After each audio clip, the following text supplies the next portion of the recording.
اور اس کا خدشہ اس وقت سے تھا جب سے اس جو رشیا اور یوکرین جنگ شروع ہوئی تھی. یوکرین پہ رشیا کے حملے کے بعد سے لگ رہا تھا کہ دنیا پوری انوالو ہوگی جنگوں میں, اور اب یہاں پہ امریکہ کو بھی انگیج کر لیا گیا. نہیں, وہ جنگ تو چلو یورپ میں تھی نا, عالم اسلام سے جنگ کا کوئی تعلق نہیں تھا. یہ جو جنگیں ہیں مشرق وسطیٰ, جو فلسطین کا ایشو چل رہا ہے, کشمیر کا ایشو ہے, پھر بھارت ہے, پھر اسرائیل ہے, پھر ایران امریکہ, پرانا ایک تنازع چل رہا ہے, تو کہیں ایسا تو نہیں ہے یہ تہذیبوں کا تصادم ہو؟ ہم دیکھیں آگے بڑھ کے یہ تہذیبوں کے تصادم کی طرف لے جانے کی کوشش ہے, امریکہ کی بھی کوشش ہے کہ اس کا جو مذہبی جنگ یہ بن جائے. اور جس طرح سے ایران بھی جو ہے وہ حملے بے تحاشا کر رہا ہے, سارے اسلامی ملکوں کو چھیڑ رہا ہے, مختلف قریبی جتنے پڑوسی ممالک ہیں وہاں پہ وہ حملے کر چکا ہے. تو اس کی وجہ سے جو ہے وہ لگ رہا ہے کہ کہیں یہ رخ اختیار نہ کرے, لیکن فی الحال تو یہ اس کا امکان کم ہے. نہیں, عالمی طاقتیں یہ چاہتی ہیں نا کہ مسلمان آپس میں لڑیں. جیسے اب دیکھیں نا کہ ایران حملہ کہاں کر رہا ہے, متحدہ عرب امارات پہ, قطر پر, سعودی عرب پر, کویت پر, یہ مسلمان ممالک ہیں. یہاں پر مانا کہ ان کے امریکی اڈے ہیں, لیکن ان کے علاوہ ان کو بھی نقصان پہنچ رہا ہے نا, ان کے املاک کو بھی تو نقصان پہنچ رہا ہے. ظاہر ہے ان کی ساکھ بڑی متاثر ہو رہی ہے, وہ انٹرسیپٹ نہیں کر پا رہے ہیں, ان کے ملبہ جہاں جہاں پہ گر رہا ہے, پھر بہت سارے جو میزائل ہیں وہ شہری علاقوں میں یا دوسری بلڈنگز پہ گر رہے ہیں, اور بہت امریکیوں کی بھی بلڈنگز ہیں یا سفارت خانے ہیں, تو وہ ہیں تو آبادی دوسرے ملکوں کی. تو اس کا مطلب یہ ہے کہ دوسرے ملک بھی اپنے آپ کو ان میزائلوں سے نہیں بچا پا رہے. اچھا, ایک بات یہ بھی ہے کہ یہ سارے ممالک ہیں نا, متحدہ عرب امارات, دبئی, یہ ساری ان کی انڈسٹری کری ہے سیاحت پر. یہ ساری سیاحت سے امن اور سکون کے بغیر میں کوئی بھی چیز نہیں ہوگی. اب جیسے دبئی کو آپ دیکھیں نا, دبئی کی جو پراپرٹیز تھی وہ کتنی ہوش ربا قیمتیں تھیں دبئی کی پراپرٹیز کی, اور پاکستان میں پاکستانی جو انویسٹرز ہیں وہ پہلے ٹاپ 10 انویسٹرز میں سے آتے ہیں, بلکہ بعض اوقات تو پاکستانی سب سے زیادہ انویسٹ کرنے والے ہیں دبئی میں. وہ بہت بڑی مقدار ہے پاکستان سے پیسہ دبئی شفٹ ہوتا ہے وہاں کی اسی سکون کی وجہ سے, امن کی وجہ سے. وہاں پہ چونکہ ہم لوگ بہت پوری دنیا آتی ہے, پوری دنیا کا دروازہ کہا جاتا ہے متحدہ عرب امارات کو. تو اب جیسے یہ حملے ہوئے ہیں, پھر صرف یہاں پہ نہیں ہوئے ہیں, قطر میں ہوئے ہیں, کویت میں ہوئے ہیں, آذربائیجان میں ہوئے ہیں, تو پورا جو خطہ ہے وہ پوری جنگ کی لپیٹ میں آ رہا ہے. تو اس میں اس بات کا خدشہ بہرحال موجود ہے کہ یہ اسلامی ممالک کو کمزور کرنے کی ایک نئی سازش نہ بن جائے. تو اس میں میرا خیال ہے کہ سب سے اہم جو سبق سارے ملکوں کو مل رہا ہے, خصوصاً دبئی جیسے ملک کو, قطر جیسے ملک کو, جن کے پاس بلینز آف ڈالر پڑے ہوئے ہیں. یعنی آپ دیکھیں کہ جب یہ ڈونلڈ ٹرمپ آیا تھا تو انہوں نے ڈونلڈ ٹرمپ کو راضی کرنے کے لیے $1 ٹریلین کا ایگریمنٹ کیا ہے. ان کا وزٹ بھی ہوا تھا, پھر ان کا جو وزٹ ہوا, کیا کیا کچھ سعودی عربیہ میں کتنے حیا باختہ قسم کے وہ مناظر بھی ہمیں نظر آئے, بہت عجیب و غریب. عرب ملکوں کے اندر وہ سر لہرا لہرا کر, بال لہرا لہرا کے کیسے استقبال ہوئے تھے. لیکن اور یہ سارا کچھ ڈونلڈ ٹرمپ کو جو اعزاز اکرام دیا گیا, کس لیے دیا گیا تھا کہ ڈونلڈ ٹرمپ جی ہمیں محفوظ رکھیے گا کسی بھی جنگ سے. تو اب جب یہ صورتحال پیش آئی ہے تو اس کے بعد سے یہ جو بھوت تھا ان کے دماغ پہ سوار کہ جی امریکہ سب کچھ ہے, امریکہ دنیا کا خدا ہے, وہ کم از کم نکل گیا ہے. کہ امریکہ جو ہے وہ ان میزائلوں سے نہیں بچا سکا ہے, امریکہ خود اپنے آپ کو نہیں بچا سکا, تو ان ملکوں کو کیسے بچا سکے گا. اور جو انہوں نے اپنے آپ کو مضبوط کرنے کی بجائے, اپنے دفاع کو ناقابل تسخیر بنانے کی بجائے, خود سے اپنی جو فورسز ہیں ان کو مضبوط کرنے کی بجائے ٹریلینز آف ڈالر امریکہ کے اوپر انویسٹ کر رکھے تھے. ان کے ہوش ٹھکانے آئے ہوں گے اور وہ اس بات پر سوچیں گے, جس کے نتیجے تک ترکی پہنچا ہوا ہے, جس نتیجے تک سعودی عرب پہنچا ہے, کہ جب تک ہماری اپنی آرمی مضبوط نہیں ہوگی, خود ہم اپنے پاؤں پر اسٹیبلش نہیں ہوں گے, مضبوط نہیں ہوں گے, اس وقت تک ہم دوسری بیساکھیوں کے ذریعے سے چل نہیں سکیں گے.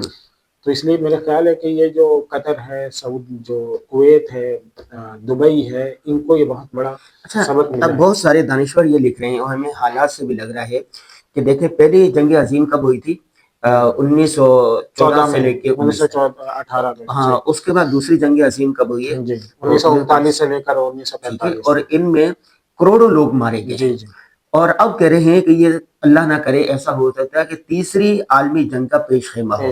ایک طرف امریکہ ہے, اسرائیل ہے, ہندوستان ہے, بڑی طاقتیں تو یہی ہے نا اس وقت. اور دوسری طرف آپ دیکھیں کہ چائنا, روس اور پاکستان اور ایران, یہ ایک طرف ہے. اگر یہ اللہ نہ کرے یہ جنگ ہوتی ہے تو مسلمان ممالک کدھر ہوں گے؟ دیکھیں سب سے پہلے نمبر پر تو یہ ہے کہ یہ عالمی جنگ ہے، یہ اس بات میں تو آپ شک نہیں ہونا چاہیے، کیونکہ ایک طرف جب امریکہ آ جاتا ہے تو دوسری طرف میں رشیا اور چائنا خود بخود آ جاتے ہیں۔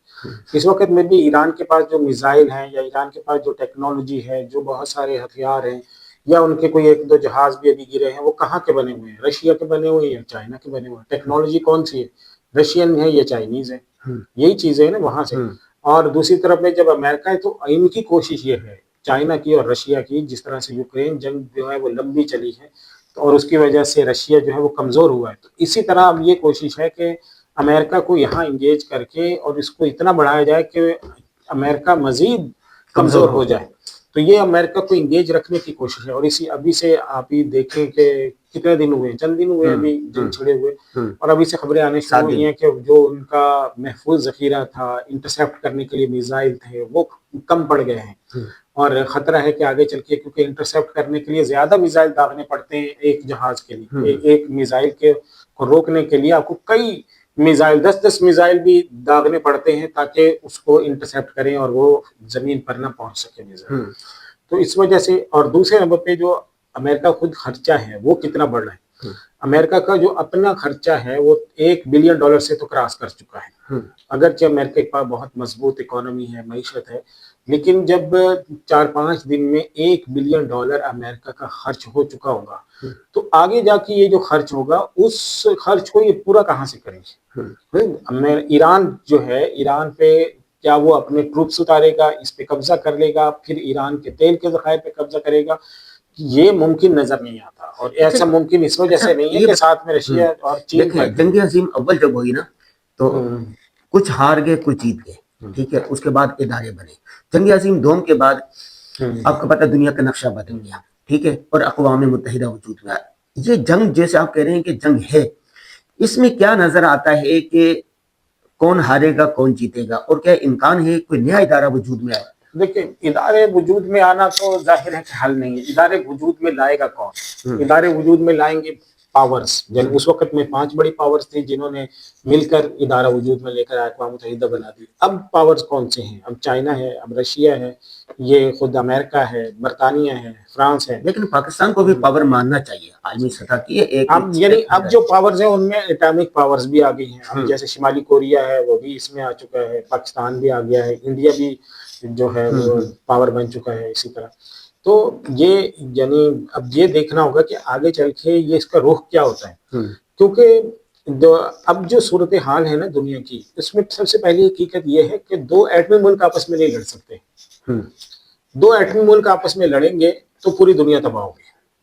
اس وجہ سے 2 ایٹمی ملک آپس میں آمنے سامنے نہیں آئیں گے، وہ لڑیں گے، کوئی ایک ایٹمی ملک ہوگا، دوسرا غیر ایٹمی ملک ہوگا، یا ایسے ممالک لڑیں گے جن کے پاس ایٹم بم نہیں ہے۔ دوسری بات نہیں، امریکہ اور روس جو لڑا تھا، رشیا، تو یہ دونوں ایٹمی طاقت ہے؟ نہیں، امریکہ اور رشیا جب ان کی جنگ ہوئی تھی نا، یعنی دوسری جنگ عظیم کی آپ بات کر رہے ہیں؟ نہیں، ابھی 80 کی دہائی کی بات کر رہا ہوں۔ نہیں، امریکہ 80 کی دہائی میں بھی امریکہ اور رشیا کی براہ راست جنگ کہیں نہیں ہوئی، اسی لیے تو اس کو جو 90s تک کہا جاتا ہے نا، یہ سرد جنگ کا دور کہلاتا ہے۔ سرد جنگ کا مطلب یہ کہ یہ 2 قطبی نظام تھا دنیا میں، رشیا بھی سپر پاور تھا اور امریکہ بھی، ان دونوں نے خود نہیں جنگ لڑی، لوگوں کو لڑایا۔ مثلا یمن میں جنگ کروائی انہوں نے، صحیح ہے، ویتنام میں انہوں نے جنگ کروائی، خود نہیں لڑے، شمالی اور جنوبی، لیکن سب کو پتا ہوتا ہے پیچھے کون ہے، پیچھے یہ رہے ہیں، خود نہیں لڑے۔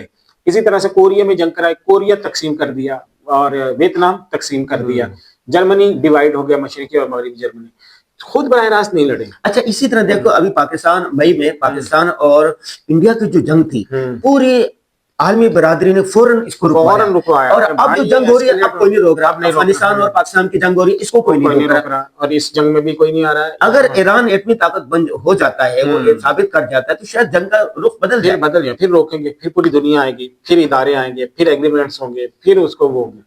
تو اس وجہ سے یعنی یہ پہلی حقیقت تو یہ سمجھ لینی چاہیے کہ جو ایٹمی پاورز ہیں نا، وہ براہ راست جنگ کا حصہ نہیں بنیں گے، براہ راست ایک دوسرے کے سامنے نہیں آئیں گے، اپنی پراکسی کے ذریعے سے، پراکسیز کے ذریعے سے وہ لڑیں گے۔ یہ بھی چین جو ہے وہ براہ راست نہیں آئے گا امریکہ کے مقابلے میں، اسی طرح ہوں گے، پپیٹس لڑائے جائیں گے، درمیان آگے اور ملک ہوں گے جو جنگ لڑیں گے اور اس میں طول دیں گے۔ اس میں اب یہ چائنا کی یہ کوشش ہوگی کہ زیادہ سے زیادہ عرصے تک امریکہ کو انگیج رکھے، تاکہ امریکہ جو ہے وہ